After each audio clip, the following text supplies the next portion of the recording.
ओम नमः शिवाय. परमपूज्य गुरुदेवता श्री कलावती माता लिखित परमार्थ मार्गदर्शन भाग 4. सुबोध भानू. पुस्तक वाचन 8.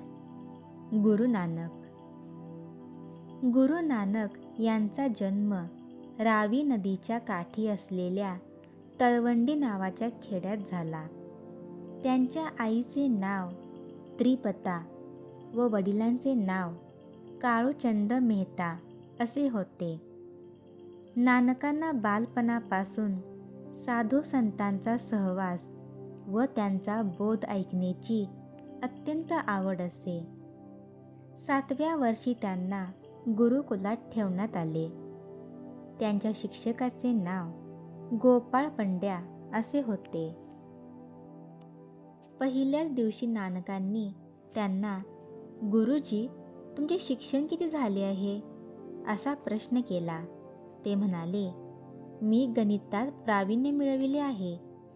त्यावर नानक म्हणाले, मनुष्याचे मुख्य कर्तव्य म्हणजे परमेश्वराचे ज्ञान मिळविणे. ते जर मिळविले नाही तर बाकी सर्व व्यर्थ आहे. इतर ज्ञानाने भवबंधनातून मुक्त होता येत नाही. मुक्तीसाठी इतर शिक्षणाची जरुरी लागत नाही. मुक्ती म्हणजे फक्त ऐहिक प्रेम जाळून टाकावयाचे. ही नानकांची भाषा ऐकताच त्यांना शिक्षण देणे आपल्याला साधणार नाही अशा विचाराने त्यांनी काळूचंदांना तसे कळविले. त्यावर नानकांना संस्कृत शिकविण्यास पंडित ब्रिजनाथ यांचेकडे ठेवले.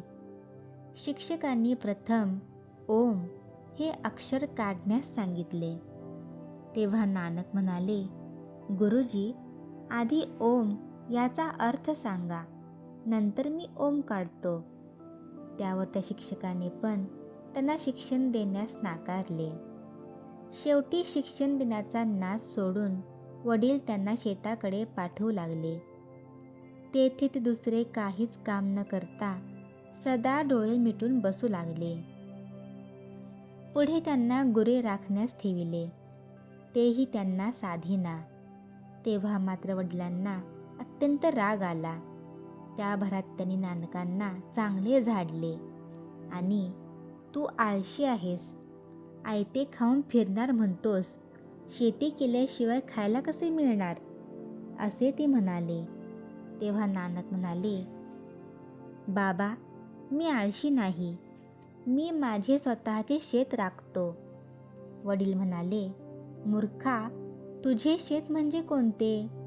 नानक म्हणाले, देह हेच माझे शेत असून मन हे शेतकरी आहे.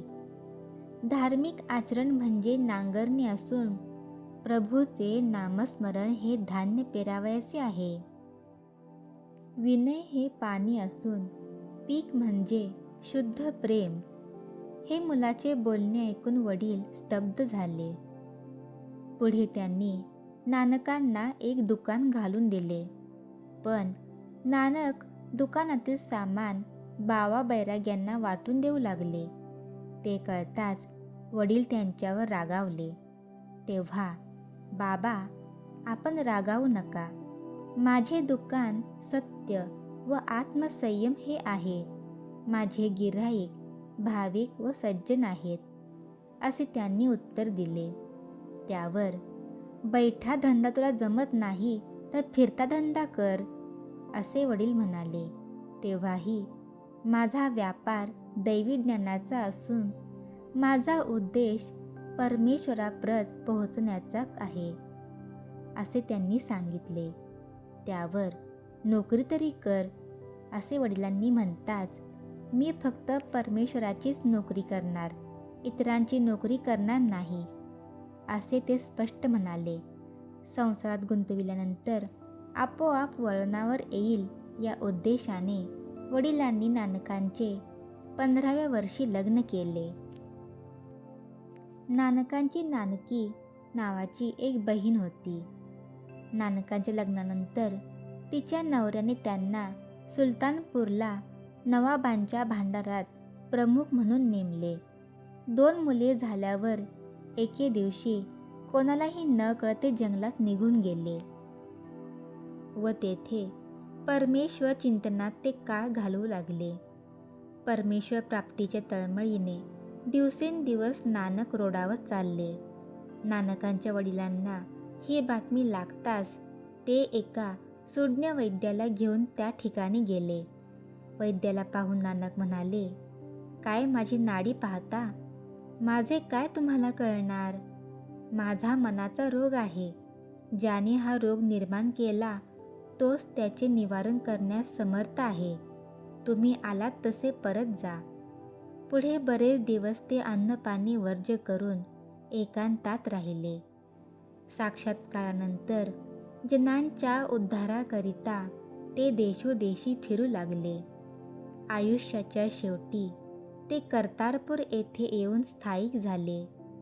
69व्या वर्षी त्यांनी देह विसर्जन केला.